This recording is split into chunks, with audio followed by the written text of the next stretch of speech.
আসসালামু আলাইকুম। বাংলা সংবাদে সবাইকে স্বাগত জানাচ্ছি। আমি চিন্তিয়া হক। শুরুতেই সংবাদ শিরোনাম। আগামী 2 বছরের আগে আমরা নির্বাচন চাই না, বলছেন নুরুল হক। এদিকে রাষ্ট্র প্রশাসন, আইন শৃঙ্খলা, নির্বাচন কমিশন সংস্কার ছাড়া নির্বাচন নয়, বলছেন ভিপি নূর। জানাবো, অন্তর্বর্তী সরকারকে বিব্রত করতে একটি কুচক্রী মহল কাজ করছে, বলছেন মির্জা আব্বাস। এবং সর্বশেষ জানাবো, ইলিয়াস হোসেনের বক্তব্য নিয়ে কড়া প্রতিক্রিয়া আসিফ নজরুলের। দর্শক, শুনছিলেন সংবাদ শিরোনাম, এখন বিস্তারিত। আগামী 2 বছরের আগে আমরা নির্বাচন চাই না, বলছেন নুরুল হক। গণ অধিকার পরিষদের সভাপতি ও ডাকসুর সাবেক ভিপি নুরুল হক নূর বলেছেন, সরকারকে পরিষ্কারভাবে বলতে চাই, আমরা আপনাদের নির্বাচনের জন্য ক্ষমতায় বসাই নাই। রাষ্ট্র সংস্কার করতে হবে, জন আকাঙ্ক্ষার বাংলাদেশ বিনির্মাণ করতে হবে। আপনারা যে 15টি সংস্কারের কথা বলেছেন, এসব সংস্কার হবে, এরপর নির্বাচনের কথা ভাববেন। নুরুল হক নূর বলেন, একদল খাইয়া গেছে, আরেক দল খাওয়ার জন্য রেডি। এই প্রশাসন এবং রাষ্ট্র সংস্কার করতে হবে। আগামী 2 বছরের আগে আমরা নির্বাচন চাই না। বাংলাদেশের ইতিহাসে 53 বছরের সরকারের মধ্যে এই অন্তর্বর্তীকালীন সরকার বাংলাদেশের ইতিহাসের সর্বোচ্চ জনসমর্থন পাওয়া সরকার। বাম, ডান, বিএনপি, জামায়াত সহ সকল রাজনৈতিক দল এই সরকারকে সমর্থন দিয়েছে।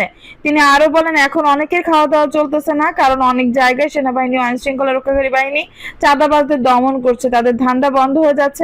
এখন তারা চিন্তা করছে, যদি তাড়াতাড়ি একটা নির্বাচন হয় তাহলে ক্ষমতায় আসতে পারলে ভাগ বাটোয়ারা করে খাওয়া যাবে। রাষ্ট্র প্রশাসন, আইন শৃঙ্খলা, নির্বাচন কমিশন সংস্কার ছাড়া নির্বাচন নয়, বলছেন ভিপি নূর।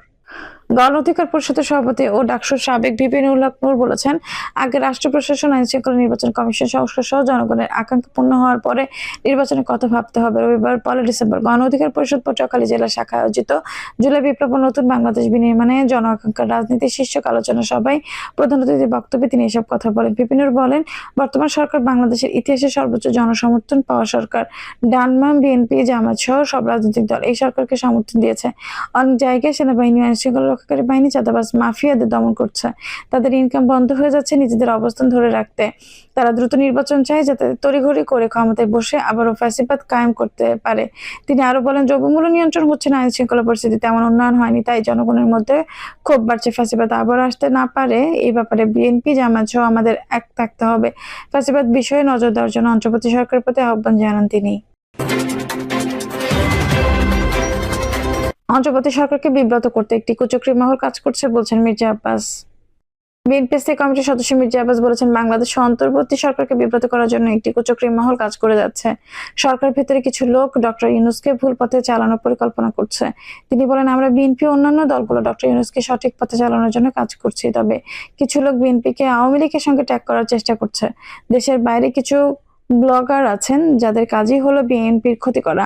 মির্জা আব্বাস বলেন, 21 আগস্ট একটি গ্রেনেড হামলা হয়েছিল, যা পরিকল্পিত একটি বিদেশি শক্তির কাজ ছিল, যাতে বিএনপি কখনোই ইনভলভ ছিল না। কিন্তু এই হামলা ঘিরে একটি মিথ্যা মামলা সাজিয়ে তারেক রহমানকে সাজা দেওয়া হয়। সেই মামলার আজ রায় হয়েছে, যে রায়ে প্রমাণিত হয়েছে যে গ্রেনেড হামলায় তারেক রহমান জড়িত নয়। তিনি বলেন, গণমাধ্যমের স্বাধীনতা নিশ্চিত করার জন্য 17 বছর ধরে আমরা রাজপথে আন্দোলন করে আসছি। তার জন্য হাজার হাজার নেতাকর্মীকে জেলে যেতে হয়েছে। এত কষ্ট করার পর তাদের জিজ্ঞাসা করতে চাই যে, বিএনপির সঙ্গে আপনাদের শত্রুতা কি? কেন আপনারা আওয়ামী লীগের সঙ্গে ট্যাগ করতে চান? তিনি আরো বলেন, গণতন্ত্র আর আওয়ামী লীগ এই দুটো শব্দ একসঙ্গে যায় না। বিএনপি আর গণতন্ত্র একসঙ্গে যায়, কারণ খালেদা জিয়া সবসময় গণতান্ত্রিক উপায়ে ক্ষমতা হস্তান্তর করেছেন। আমরা প্রমাণ করেছি যে আমরা গণতান্ত্রিক দল। শেখ হাসিনা যদি গণতন্ত্রকে ক্ষমতা হস্তান্তর করতেন, তাহলে দেশের আজ এই দশা হতো না। ইলিয়াস হোসেনের বক্তব্য নিয়ে কড়া প্রতিক্রিয়া আসিফ নজরুলের। আইন বিচার ও সংসদ বিষয়ক উপদেষ্টা আসিফ নজরুল বলেছেন, একটা ভিডিওতে দাবি করা হয়েছে 3-4 তারিখ রাতে আমি নাকি আর্মি অফিসারদের নিয়ে এবং ভারতের দালালদের নিয়ে মিটিং করেছি। আমি অবাক হয়ে যাই, মানুষের কল্পনারও একটা সীমা থাকা উচিত। মিথ্যা কথা কেন বলবো? আসিফ নজরুল বলেন, 3 তারিখ রাতে আমি অধ্যাপক মাহবুব মোর্শেদের সঙ্গে শহীদ মিনারে সমাবেশ করার পর রাত 9টা পর্যন্ত ছিলাম। তারপর বাসায় গিয়েছি। তারপর ঢাকা ইউনিভার্সিটির ইইউ বিভাগের অধ্যাপক মোস্তফা মামুন, তিনি ফুলা রোডে 19 নম্বর বাসায় থাকেন, তার বাসায় রাত থেকে থেকেছি। শুনেছি আমাকে মেরে ফেলা হবে অথবা গ্রেপ্তার করবে। 4 তারিখ সন্ধ্যায় পর অনলাইন অ্যাক্টিভিটিসদের একটি প্রোগ্রামে অংশ নিয়েছি, সেটার ভিডিও আপনারা দেখেছেন। আমাকে সবাই বলেছে পালিয়ে যেতে। আমি আবার মোস্তফা মামুনের বাসায় চলে যাই। এখন আপনারা বলেন, সবকিছু তো একটা সীমা আছে। এই সময় উদাহরণ দিয়ে তিনি বলেন, এখন আবার যদি বলেন আসিফ নজরুল চোখ হলো 5টা, মানুষ কি প্রতিবাদ করে বলবে? ভাই আপনার চোখ পাঁচটা হলো কেন? আমাকে অনেকেই বলেন, ভাই এটা একটু ক্লিয়ার করেন। কি ক্লিয়ার করব? সবকিছু তো একটা সীমা আছে। ইলিয়াস হোসেনকে উদ্দেশ্য করে উপদেষ্টা আরো বলেন, আপনি তো সত্যের কাছাকাছি থাকলেও মানুষ প্রতিবাদ করবে। আজগুবির তো একটা সীমা থাকা দরকার। এটা ব্যক্তিগতভাবে বললাম, শুধু আমার ক্ষেত্রে। কার ক্ষেত্রে হচ্ছে না? আপনি কার পারপাস সার্ভ করছেন? আইন বিচার ও সংসদ বিষয়ক উপদেষ্টা আসিফ নজরুল বলেছেন, একটা ভিডিওতে দাবি করা হয়েছে ৩-৪ তারিখ রাতে আমি নাকি আর্মি অফিসারদের নিয়ে এবং ভারতের দালালদের নিয়ে মিটিং করেছি।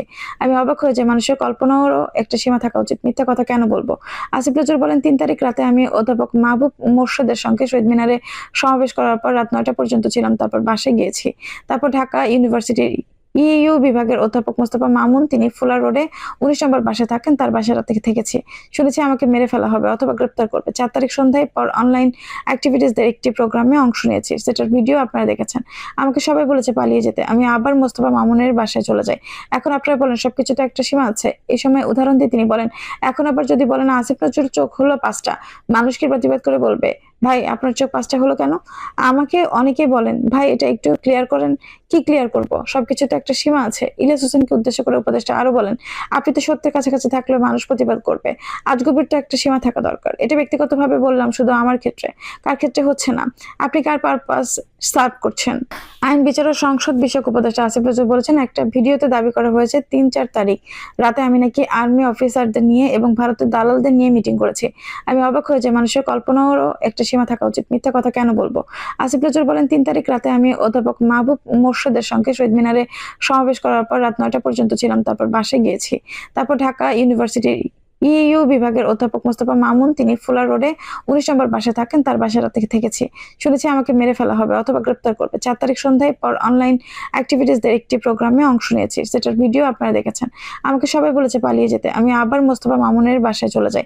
এখন আপনারা বলেন, সবকিছুতে একটা সীমা আছে। এই সময় উদাহরণ দিয়ে তিনি বলেন, এখন আবার যদি বলেন আসিফ নজরুল চোখ হলো পাঁচটা, মানুষ কি প্রতিবাদ করে বলবে, ভাই আপনার চোখ পাঁচটা হলো কেন?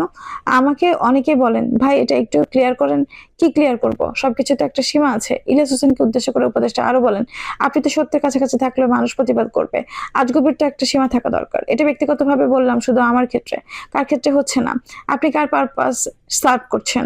এমন প্রশ্ন রেখে আসিফ নজরুল বলেন, আজ আমাদের রাষ্ট্র গঠনের দায়িত্ব। এত মানুষের স্যাক্রিফাইসের বিনিময়ে আমাদের প্রধান কাজ কি? আমি সব সময় বলি, আমাদের প্রধান কাজ হচ্ছে ৪টা: গণহত্যার বিচার, আহত নিহতের পরিবারের পুনর্বাসন, সংস্কার, নির্বাচন। ১৭ বছর বাংলাদেশের মানুষ ভোট দেয় না, বাংলাদেশের তরুণরা ভোট দেয় না। এর আগে শুক্রবার ২৯ নভেম্বর যুক্তরাষ্ট্র প্রবাসী বাংলাদেশি ইউটিউবার ইলিয়াস হোসেন তার ইউটিউব চ্যানেলে পুলিশ আনসার সমন্বয়ে গঠিত বাহিনী নিয়ে সশস্ত্র গেরিলা আক্রমণের পরিকল্পনা শিরোনামে একটি ভিডিও আপলোড করেন। দর্শক, এই ছিল এখনকার সর্বশেষ সংবাদ। নিউজটি ভালো লাগলে অবশ্যই একটা লাইক দিন, কমেন্টে আপনার মূল্যবান মতামত জানান। সবসময় আমাদের পাশে থাকতে সাবস্ক্রাইব করে বেল বাটনটি অন করে রাখুন। ধন্যবাদ।